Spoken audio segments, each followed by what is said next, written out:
My history is that I worked for Apple. I was Apple's second software evangelist. My job was to make sure there was Macintosh products. After that, I left. I started a company.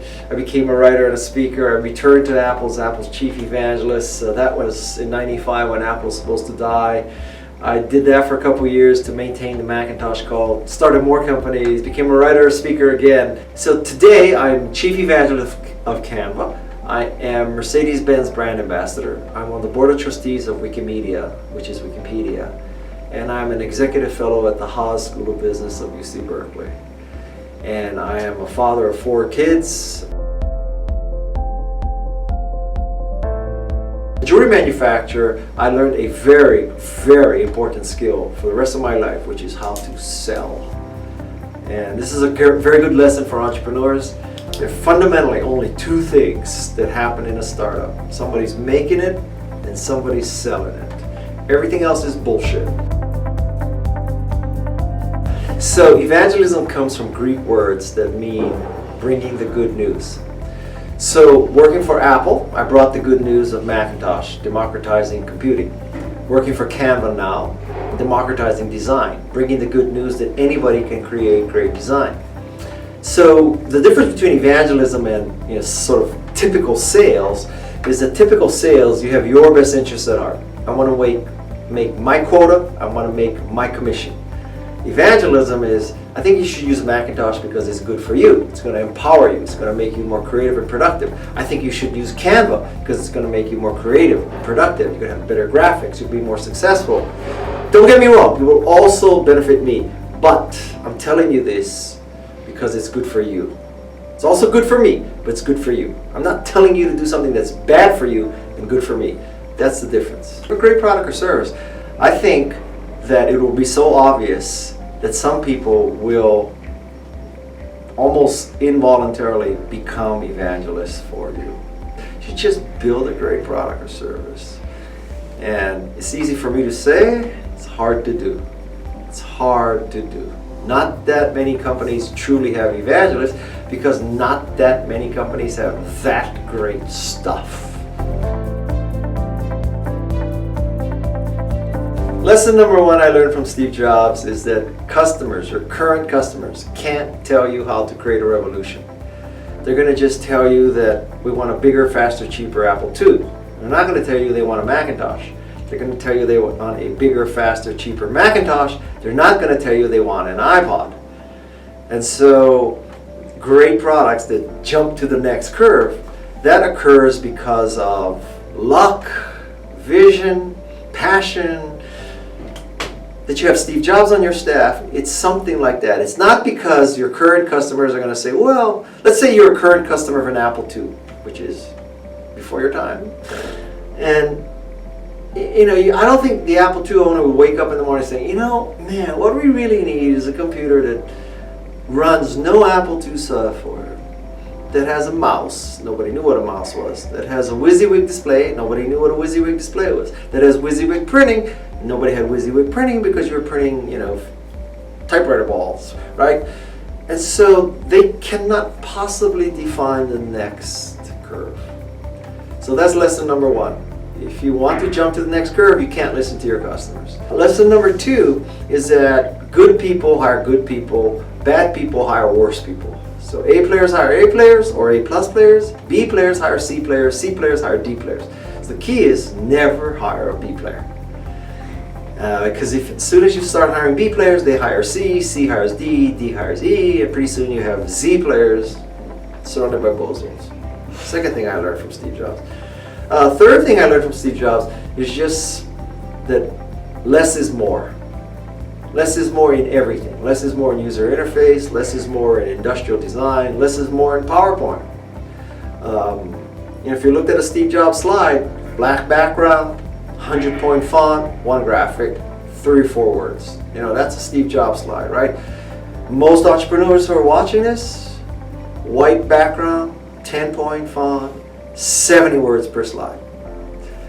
I'm not saying if you just cleaned up your slides, you'd be Steve Jobs, but you would improve your pitch. You would improve your pitch. So, mistake number 1 is They have too many slides, too small a font, not enough graphics. Every time. Very seldom do people show up with too few words, too big a font, too many graphics. Number two is they haven't done their homework. They have no freaking clue, what I'm interested in, what the potential investor is interested in, which means that they cannot use Google, they cannot use LinkedIn, they cannot use social media. Freaking idiot, So like, if you go and you pitch a venture capitalist on a social media product, but you find out that he invests or she invests in life science and enterprise software, whose freaking fault is that, right? That's your fault. So lack of preparation. Third big mistake is they take off too slowly. They think they have a 1-hour meeting and they think that they have to prove that they have a world-class team, so they spend the first 15 minutes introducing their team and all their backgrounds. And let me tell you something, pretty much if you're pitching for money, it means you don't have a world-class team. Because if you had a world-class team, you wouldn't have to pitch for money, okay? So they think though that they need to prove they have a world-class team, which is total bullshit, they don't. And so they go into every person's background, every bio, starting from their point of birth and how they went to Montessori school, and then how they went to a private school, and then how they went to an Ivy League school, and then how they worked for Goldman Sachs in the summer, one summer, and then they worked for whatever. Took .NET classes, they learned Python, whatever, and then 15 minutes later, everybody's sitting in a room, and we still don't know what the hell does this company do. Right? I know their ancestors came over in the Mayflower, right? But I have no idea. Is it software, hardware? Is it enterprise, consumer, B2B, B2C, B2 whatever, right? So they take off way too slow. I think that in the first 30 seconds you should explain what you do. Most entrepreneurs in startups should not be worrying about personal brand, because it's hard enough to create the brand for their company, so that them trying to create the brand for their company and themselves is too much. Pick one. So I would say if you're a CEO or founder of a startup, you should not be worried about your personal brand. You should be worried about your corporate brand. And listen, if you pull it off and you're highly successful and all that, your personal brand will rise out of that. But if you have the time and energy and expertise to build your personal brand while you're starting a company, something is wrong. The key to my success, if is in a sense what you're asking, is that I'm willing to grind it out. I don't consider myself particularly smart, visionary, technical, any of those things. I can just work. I enjoy work. I like grinding it out. That's the key to my success. You often hear stories that it's okay to fail in Silicon Valley. Failure is celebrated and all that. So one aspect of that is true. It's okay to fail. Many people fail here because we try many very hard things. And by definition, if you try a hard thing, likelihood is you're going to fail. So it's okay to fail. Probably more so than in other parts of the world. Having said that, I think many people misinterpret that and they think that, oh, it's no big to fail. It's not our money. And that is also total bullshit. So, if you want to recruit as an entrepreneur, you can't say to your employees, it's okay to fail. Come work for us. We might fail, we might not. Try your best not to fail. And then if you fail, it's still okay in a sense, but it's not the end of the world. But you should not have such a cavalier attitude that, no big deal. Fighting as hard as you can, you still might fail. But if you don't give a shit about failing, you will fail, I guarantee you. It would not be bad to come to Silicon Valley to get exposed to the delusions that we all live in under here.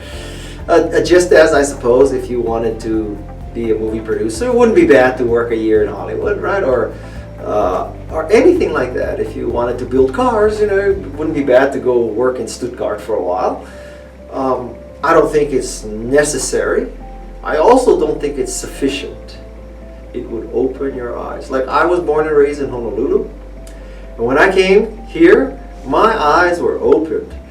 When I was in Honolulu, my sort of horizon was, well, if I work really hard and I'm really successful, I could run a department store. I could be a hotel manager, right? That was kind of like best case, right? I could be a lawyer, I could be an accountant, I could be a dentist, I could run a department store, I could run a hotel. That was my horizon in Hawaii. I come here and I say, holy shit, man, it's like, you know, Mr. Hewlett and Mr. Packard, they're like thousands of employees, like making thousands of printers, and you know, these guys are selling these chips into everything, and like, oh, and then, you know, then like, they're freaking buying Ferraris and Maseratis and Porsches and Lamborghinis, right? They're not just buying Cadillacs. This is a whole different game here. Opened my eyes. So that's the benefit of coming out here. It's eye-opening.